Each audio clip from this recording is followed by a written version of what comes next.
Commander Zeftari's tentacles twitched nervously as she stared at the readings on her scanner. The blue-green glow of the device cast an eerie light across her scaled face, highlighting the confusion in her large, compound eyes. For the third time in the past hour, the Deep Space Monitoring Station had detected something impossible. "Run the scan again," she ordered her second-in-command, Lieutenant Kralvo. The young officer's forearms moved quickly across the control panels, his crystalline skin shimmering with anxiety. "Same results, Commander," Kralvo reported, his voice barely above a whisper. "The signatures are definitely human." The bridge fell silent except for the gentle hum of the life support systems. The word, human, hadn't been spoken seriously in galactic space for nearly 1,000 years, not since the Great Purge, when the Dominion Alliance had finally succeeded in wiping out the last remnants of the human race. Zeftari had been just a larva when the final human stronghold fell. The stories passed down through generations painted humans as dangerous parasites who consumed entire worlds and left nothing but ash in their wake. The galaxy had celebrated their extinction as the dawn of a new age of peace and prosperity. Could it be some kind of echo? She asked, though she knew the answer before Kralvo's head tendrils drooped in denial. "No, ma'am. These are active signals. Multiple sources, moving in formation at sublight speeds toward the Kepler sector." The Kepler sector. Zeftari's skin turned a pale shade of purple at the thought. That was where the humans had made their final stand, on a cluster of dead worlds that the Dominion had bombed into radioactive wastelands. Nothing could survive there now. The radiation levels would kill even the hardiest species within hours. "How many ships?" she asked. "Unknown, Commander. The signatures are strange. Unlike anything in our databases, they're not broadcasting on any known frequencies, but our sensors are picking up massive energy readings." Zeftari's primary heart began beating faster while her secondary heart tried to compensate. She had to report this to the Dominion High Council immediately. But first she needed more information. The Council would demand answers she didn't have. "Set course for the edge of the Kepler sector," she commanded. "Maximum stealth protocols. And send a message to Fleet Admiral Gorthak. Priority Alpha." As the monitoring station turned toward the forbidden sector, Zeftari couldn't shake the feeling that the galaxy was about to change forever. The humans were supposed to be extinct. Everyone knew that. The Dominion had made sure of it. But if they were wrong, 3 days later, Zeftari's worst fears were confirmed. The station hung at the very edge of the Kepler sector's radiation field. Its advanced sensors pointed toward the heart of the dead zone. What they found there defied every law of physics and biology that the galactic community understood. Cities. Massive, gleaming cities that stretched across the surfaces of worlds that should have been nothing but radioactive dust. The radiation levels that had made the sector uninhabitable for a millennium were not only present but seemed to be feeding something. "Commander," Kralvo's voice shook as he read the scanner data. "I'm detecting massive population centers, millions of life signs, maybe billions." "That's impossible," Zeftari breathed. "Nothing can live in that radiation. We tested it ourselves. Even our most advanced radiation suits would fail in minutes. The life signs are definitely human," Kralvo continued. "But they're different somehow. The cellular structure is unlike anything in our records. They seem to be absorbing the radiation rather than being harmed by it." Zeftari's tentacles curled tight against her body. The implications were terrifying. If humans had somehow adapted to not just survive in that hellish environment but to thrive in it, what else had they changed? What else had they become? "Movement on the outer rim," another officer called out. "Multiple contacts approaching our position." The main screen flickered to life, showing the vast expanse of space around them. At first, nothing seemed unusual. Then the sensors began marking contacts. Dozens of them, appearing seemingly from nowhere. "Stealth technology," Zeftari muttered. "But that's impossible. We destroyed all their technological bases. We made sure of it." The ships that uncloaked around them were unlike anything she had ever seen. Where old human vessels had been angular and brutal, these were organic curves and flowing lines. They seemed to pulse with their own internal light. And energy readings suggested power sources far beyond anything the current galactic community possessed. "Incoming transmission," the communications officer announced. It's in perfect galactic standard. And 17 other languages. "Put it through." The voice that filled the bridge was unmistakably human, but there was something else beneath it, a harmonious quality that suggested multiple speakers somehow sharing the same vocal cords. Greetings, children of the galaxy. We are the inheritors of humanity's legacy, and we have been waiting for this moment for a very long time. Zeftari found her voice after several long seconds. This is Commander Zeftari of the Dominion Monitoring Station 47. You are in violation of galactic quarantine protocols. The Kepler sector is forbidden to all life forms. A sound came through the communication channel that might have been laughter, if laughter could contain the voices of 1,000 beings speaking in perfect unison. Forbidden by whom? The same alliance that tried to exterminate our ancestors. The same council that declared an entire species extinct because they feared what humanity might become. The human ships moved closer, and Zeftari could see that they weren't just technologically advanced, they were beautiful. Each vessel seemed to be a work of art, flowing and organic yet clearly purposeful. We were not destroyed, Commander. We were transformed. Your Dominion's attempt at genocide became the crucible that forged us into something far greater than we ever could have been. That's impossible, Zeftari protested. The radiation levels alone would kill any normal life form, yes, but we are no longer normal life forms. We are no longer bound by the limitations that once held humanity back. We have spent 1,000 years becoming something new, something stronger, something that your alliance cannot comprehend or control. The sensor readings were becoming more detailed now, and what they showed made Zeftari's blood run cold. The human cities weren't just surviving in the radiation, they were generating it. Somehow, humanity had learned to harness the very forces that were meant to destroy them. What do you want? She asked. Want? The voice seemed genuinely amused. We want nothing from you, Commander. We are returning to take back what was always ours, our place among the stars. The galaxy that tried to erase us is about to learn what humans become when they are pushed to the very edge of extinction. The Dominion no longer has a choice in the matter. For 1,000 years, the galaxy has known peace because humanity was gone. That peace is over. One of the human ships moved impossibly close to the monitoring station. Zeftari could see through the transparent sections of its hull, and what she saw there made her question everything she thought she knew about life itself. The humans aboard weren't entirely human anymore. They moved with fluid grace that suggested altered bone structures. Their skin seemed to shimmer with the same internal light as their ships, and their eyes held an intelligence that was vast and patient and utterly alien. Tell your masters that humanity has returned, the voice continued. Tell them that we are no longer the species they tried to destroy. We are something new, something that has learned from our near extinction. We are stronger now. We are united in ways your fractured alliance could never understand. And if the Dominion refuses to acknowledge your return, then they will learn what happens when you try to kill something that refuses to die. The transmission ended, and the human ships vanished as suddenly as they had appeared. Only the monitoring station remained, hanging alone at the edge of the radioactive sector that humanity now called home. Zeftari stared at the empty space where the ships had been, her mind reeling from what she had witnessed. She had to report to the High Council immediately. But what could she possibly tell them? That the extinct human race had not only survived but had evolved into something beyond their understanding? Commander, Kralvo's voice was barely audible. What are your orders? She looked at her young officer, seeing her own fear reflected in his crystalline features. The galaxy they had known, the peaceful order that had existed for a millennium, was about to be shattered. Prepare a priority transmission to Fleet Admiral Gorthak, she said finally. Tell him that everything we thought we knew about humanity was wrong. Tell him that they're coming back. And then? Zeftari's tentacles drooped as she considered the implications of what they had discovered. Humanity had been the galaxy's greatest threat before their supposed extinction. Now they were returning as something even more dangerous, a species that had faced annihilation and emerged stronger. And then we pray that 1,000 years of peace has prepared the galaxy for what's coming.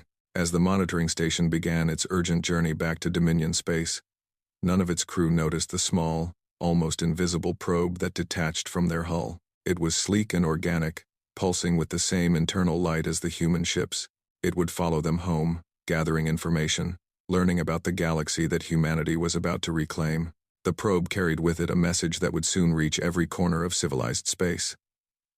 The age of human extinction was over, and the age of human ascension had begun. Fleet Admiral Gorthak slammed his massive fist against the conference table, causing the holographic displays to flicker momentarily. His reptilian features were twisted with rage and disbelief as he glared at the assembled representatives of the Dominion High Council. "Impossible," he roared, his voice echoing through the massive chamber aboard the flagship Eternal Dominion. "The humans are extinct. I personally led the final bombardment of their last stronghold." Council Prime Velnasha, her insectoid features remaining perfectly calm despite the Admiral's outburst, gestured with one of her 4 delicate arms toward the data streaming across the central hologram. "The evidence suggests otherwise, Admiral. Commander Zeftari's report has been verified by 3 separate monitoring stations. The human signatures are real. Then they're survivors hiding in some shielded bunker." Gorthak growled, "A few thousand at most." "We'll finish what we started, Admiral," interrupted Dr. Kesthera, the Council's chief xenobiologist, her ethereal form shimmering as she spoke. "You haven't reviewed the full data. These aren't a few thousand survivors. Our estimates suggest a population in the billions, spread across multiple worlds in the Kepler sector." The silence that followed was deafening. Gorthak's yellow eyes widened as the implications began to sink in. The other council members shifted nervously in their seats, their various appendages betraying their anxiety. "Billions?" whispered Councillor Mordick, his tentacles curling and uncurling rapidly. "How is that possible? The entire human species numbered only in the low billions before the purge." Dr. Kesthara's form pulsed with nervous energy. "That's not the most disturbing part. According to the biological scans, these humans are different. Their cellular structure has been fundamentally altered. They appear to have adapted not just to survive the radiation we left behind, but to thrive on it." "Show us," Council Prime Velnasha commanded. The hologram shifted, displaying detailed biological readouts that made several council members recoil in horror. The data showed human forms, but they were changed in ways that seemed to defy natural evolution. "Their nervous systems have been enhanced beyond anything we've seen," Dr. Kesthara explained, her voice growing more excited despite the grim circumstances. "Neural pathways that suggest collective consciousness capabilities, muscular and skeletal modifications that would make them stronger and faster than any known species. And most incredibly, they've developed organs that can process radiation as an energy source." "You're saying they're feeding on the very weapons we used to destroy them?" Gorthak asked, his voice barely controlled. "More than that, they've turned the Kepler sector into a garden. The radiation that was supposed to make those worlds uninhabitable forever is now powering a civilization unlike anything in galactic history." Councillor Jexandra, whose people had been among humanity's closest allies before the purge, spoke for the first time. "How long would such changes take, even with advanced genetic manipulation? This level of biological restructuring should require millions of years of evolution." "Under normal circumstances, yes," Dr. Kesthara agreed. "But the humans were always exceptional when it came to adaptation and technology. If they had access to their most advanced genetic laboratories before the bombardment, and if they had some warning." "They had warning," Admiral Gorthak said quietly. The room fell silent as all eyes turned to him. "The final assault on their home system took 3 standard months. They had time to prepare." "Prepare for what?" Velnasha demanded. Gorthak's massive frame seemed to shrink as he accessed his personal files. "During the siege, our intelligence detected massive energy signatures from their research facilities. We assumed they were developing new weapons. But what if?" He paused, his eyes growing wide. "What if they were developing new humans?" The implications hit the Council like a physical blow. If humanity had used their final months to genetically engineer their own species for survival in the post-bombardment environment, they hadn't just survived the purge, they had planned for it. "There's more." Commander Zeftari's voice came through the communication system as she joined the meeting via quantum link. "We've detected probe signatures following our ships back to Dominion space. They're mapping our territories, learning our weaknesses." "How many ships do they have?" Velnasha asked. "Unknown. Their stealth technology is beyond our ability to detect. We only see them when they want to be seen." Admiral Gorthak stood slowly, his mind racing through tactical possibilities. "We need to mobilize the entire Dominion fleet, every ship, Every weapon. If the humans have spent 1,000 years preparing for war, Admiral, Dr. Kess Thara interrupted, there's something else you need to understand. The probe data we've managed to intercept suggests they're not just biologically enhanced. Their technology has advanced in ways that make our most sophisticated weapons look primitive. The hologram shifted again, showing energy readings that defied conventional physics, ships that seemed to exist partially outside normal space-time, weapons that could manipulate matter at the molecular level, and power sources that appeared to tap directly into the quantum substrate of reality itself. They've had 1,000 years of isolation to develop, Counselor Mordick observed grimly. 1,000 years with the single goal of surviving and eventually returning to reclaim what they lost. What they lost, Gorthak snarled. They lost nothing. We removed a cancer from the galaxy. Did we? Jexandra asked quietly.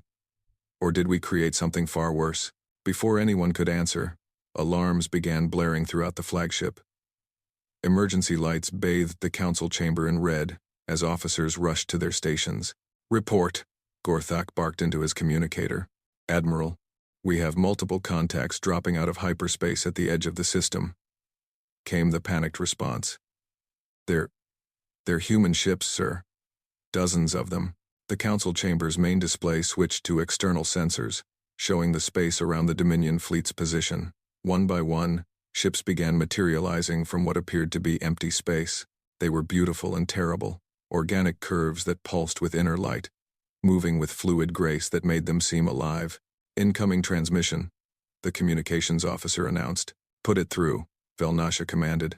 The voice that filled the chamber was the same harmonious blend of multiple speakers that Commander Zeftari had heard, but now, surrounded by the Dominion's most powerful leaders, it seemed even more alien and unsettling.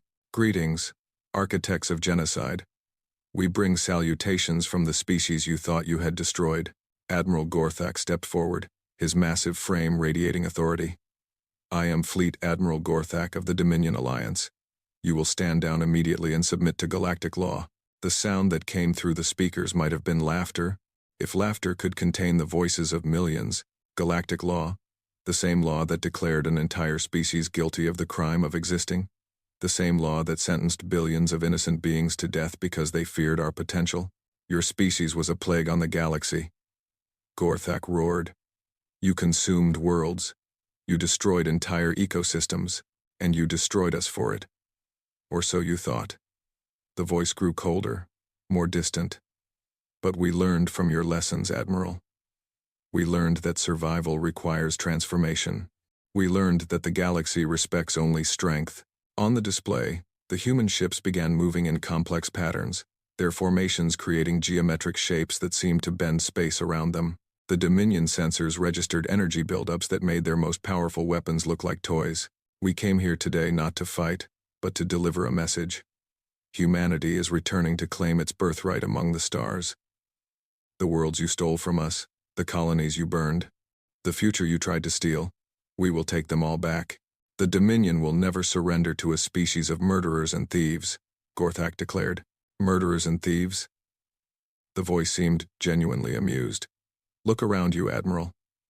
You stand on ships built from resources stolen from 100 conquered worlds.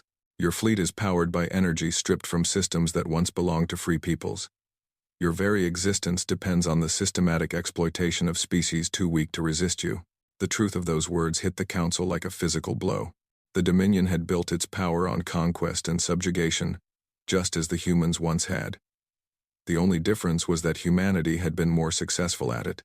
We are not the same species you tried to destroy, the voice continued. We have become something greater. We have learned to work together in ways your fractured alliance never could. We have transcended the limitations of individual consciousness. We are one people, one will, one purpose. What do you want? Council Prime Velnasha asked. We want what was taken from us, but we are not unreasonable. We remember which species stood with us in the old days, and which ones cheered for our destruction. Those who join us willingly will find us generous allies. Those who resist will learn what we learned in the radiation fields of Kepler, that evolution favors the survivors. The human ships began to fade from sensors, becoming nearly invisible once again. But their message was clear. They could strike anywhere, at any time. and the Dominion would never see them coming. "You have 1 standard year to consider our offer," the voice said as the transmission began to fade. "After that, we begin taking back what is ours." The communication ended, leaving the council chamber in stunned silence. The most powerful beings in the galaxy sat motionless, contemplating a future they had never imagined possible. "Admiral," Velnasha said finally, "how long would it take to mobilize every ship in the Dominion fleet?" 6 months for full mobilization," Gorthak replied automatically. "But against an enemy like this, what would you recommend?" The old warrior was quiet for a long moment, his tactical mind processing what he had witnessed. When he spoke, his voice was heavy with the weight of 1,000 years of assumed superiority. "I recommend we consider their offer very carefully," he said, "because I don't think we can win a war against something like that." As the Dominion fleet began its journey back to core space, none of them noticed the small organic probes that detached from their hulls. Humanity was watching, learning, preparing. The galaxy that had tried to erase them was about to discover what 1,000 years of evolution could accomplish when driven by the singular purpose of survival and revenge. The age of Dominion supremacy was coming to an end, and the architects of their own destruction had finally come home. The countdown timer on the Dominion High Council's main display showed 3 hours remaining, 3 hours until humanity's deadline expired, and the galaxy would learn whether 1,000 years of evolution had truly made them unstoppable. Council Prime Velnasha watched the timer with growing dread. 6 months of frantic preparation had yielded mixed results. The Dominion's greatest military minds had developed new weapons, forged new alliances, and gathered the largest fleet in galactic history. But intelligence reports from the past year painted an increasingly grim picture of humanity's true capabilities. "Final fleet status report," she commanded. Admiral Gorthak's replacement, the younger and supposedly more innovative, Admiral Kreklos, stepped forward. His species was known for tactical brilliance, but even his confidence seemed shaken. 12,000 ships of the line, Admiral. Every major species has contributed their most advanced vessels. We have quantum disruptors, matter reorganizers, and reality anchors to counter their space-bending technology. And our intelligence on human capabilities, Dr. Kesthara's ethereal form flickered with nervous energy. "Limited, but concerning. Our probe data suggests they've established colonies throughout the galaxy's abandoned sectors. Worlds we thought were uninhabitable are now thriving human settlements. They're not just in the Kepler sector anymore." "How many worlds?" "Conservative estimate? 300 systems. Possible estimate? Over 1,000. The silence that followed was broken only by the steady ticking of the countdown timer. 1,000 systems meant billions, possibly trillions of enhanced humans. The scope of their hidden expansion was staggering. "There's something else, Doctor," Kesthara continued reluctantly. "We've detected changes in the fundamental physics around their territories. Space itself seems to be responding to their presence." Before anyone could ask what that meant, the timer reached 0.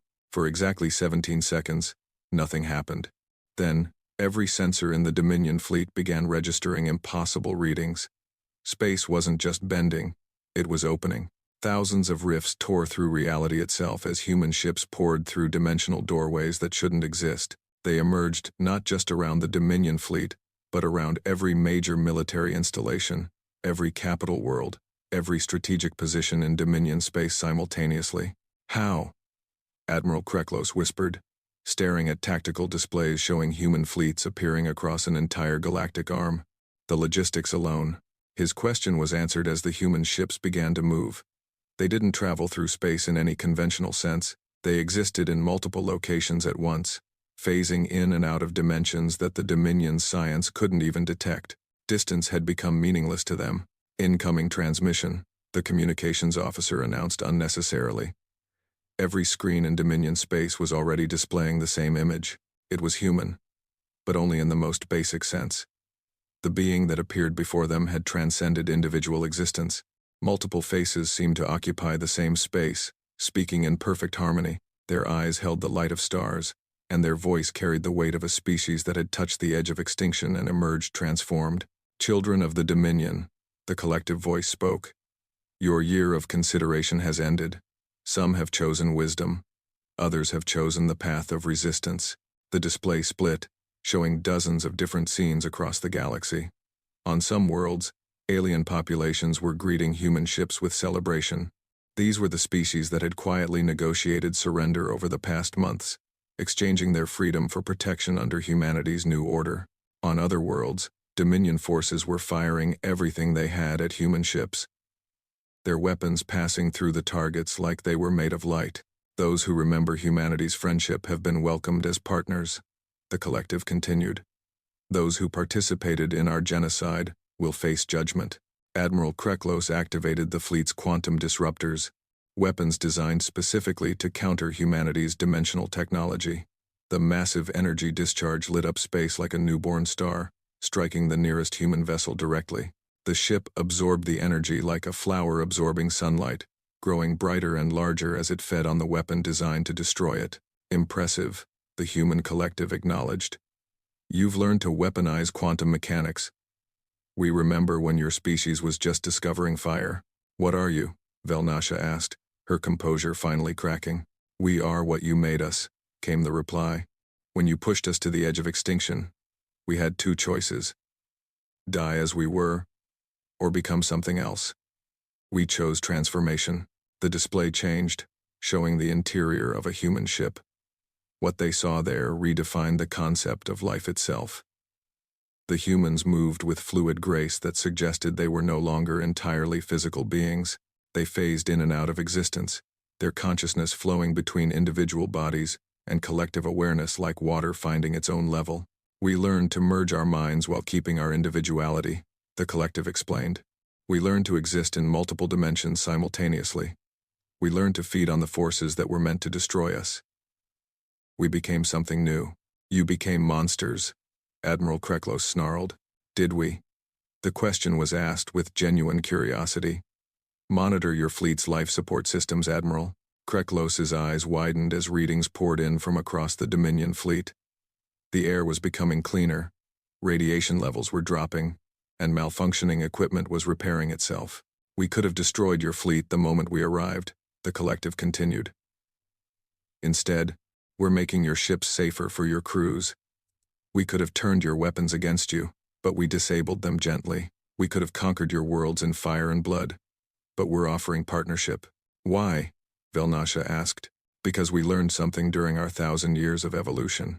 Destruction is easy, creation is difficult. The old humanity conquered through force. We prefer to conquer through demonstration. The human ships began to move again, but instead of attacking, they were performing impossible feats of engineering. Dead worlds were blooming with life as humanity's technology restored their atmospheres. Polluted systems were being cleaned by processes that worked at the molecular level. Entire star systems were being reorganized for optimal habitability. This is what we offer, the collective said. Partnership with beings who have transcended the limitations that hold you back. We will share our knowledge, our technology, our perspective, but we will no longer tolerate attempts at genocide. And if we refuse? Admiral Kreklos demanded. The human ships around the Dominion fleet suddenly blazed with power that made their stars seem dim. Space itself rippled with energy that existed outside conventional physics. For a moment, every being in the Dominion fleet felt a touch of the collective consciousness, experiencing what it was like to exist beyond individual limitations. Then you will be left behind while the galaxy moves forward, the collective replied. We are offering evolution, Admiral. The choice to become more than you are. Dr. Kesthara stepped forward, her scientific mind overwhelmed by the implications. You're offering to transform us? To make us like you? Not like us, like yourselves, but better. Each species will evolve along their own path, enhanced but not changed beyond recognition. We learned that diversity makes us stronger.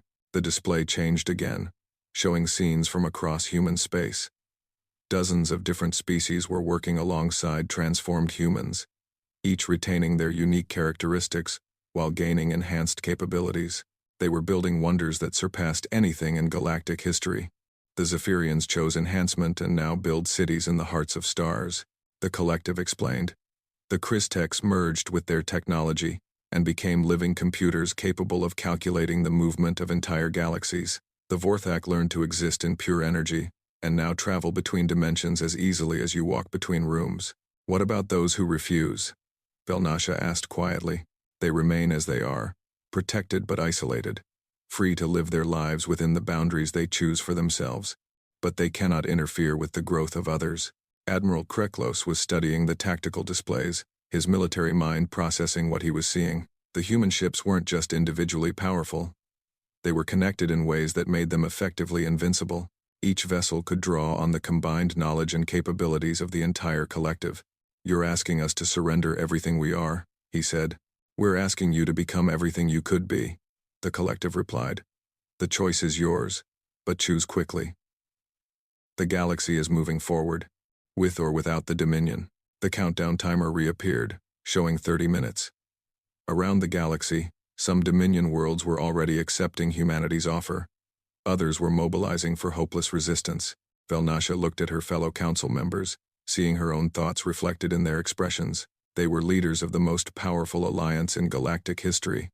But they were facing beings who had transcended the very concept of power. "What guarantees do we have?" she asked.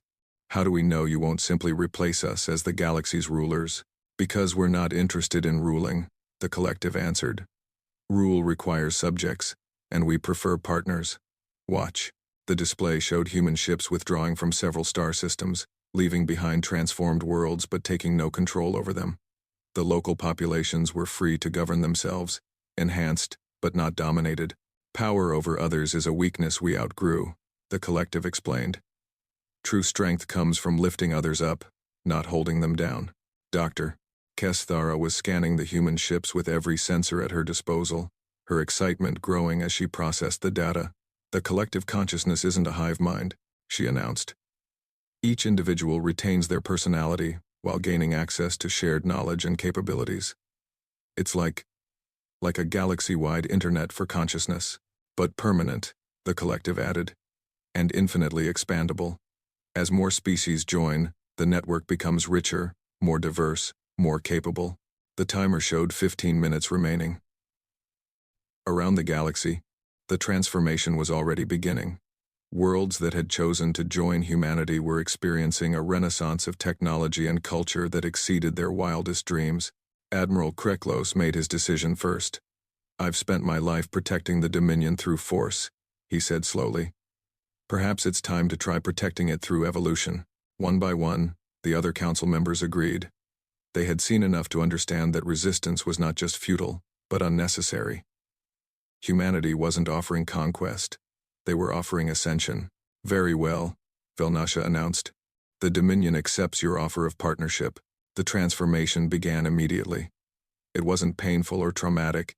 It felt like waking up from a dream to discover the world was far more beautiful than you had imagined. Enhanced senses revealed layers of reality that had always existed but remained invisible. Expanded consciousness connected each individual to the growing galactic community while strengthening their unique identity. As the process completed, the former enemies looked at each other with new understanding. The old rivalries and fears seemed petty when viewed from their enhanced perspective. They were still themselves, but they were also more than themselves. "Welcome to the next stage of galactic civilization," the collective said, and now their voices were part of it, adding their unique perspectives to the growing chorus. The human ships began to fade from conventional space, returning to whatever dimension they called home. But their presence remained, a constant connection to knowledge and capabilities beyond imagination. Fleet Admiral Gorthak's voice came through the communication system, transmitted from his retirement world where he was undergoing his own transformation. "I spent 50 years believing I had saved the galaxy by destroying humanity," he said. "I was wrong. I nearly destroyed the galaxy by limiting what it could become.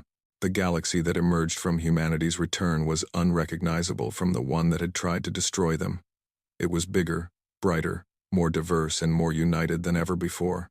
Species that had warred for millennia now worked together on projects that spanned entire galactic arms, and at the center of it all, the transformed remnants of humanity served not as rulers, but as guides, helping each species find their own path to transcendence. They had taken the galaxy's greatest fear, their own potential, and made it the foundation for everyone's growth.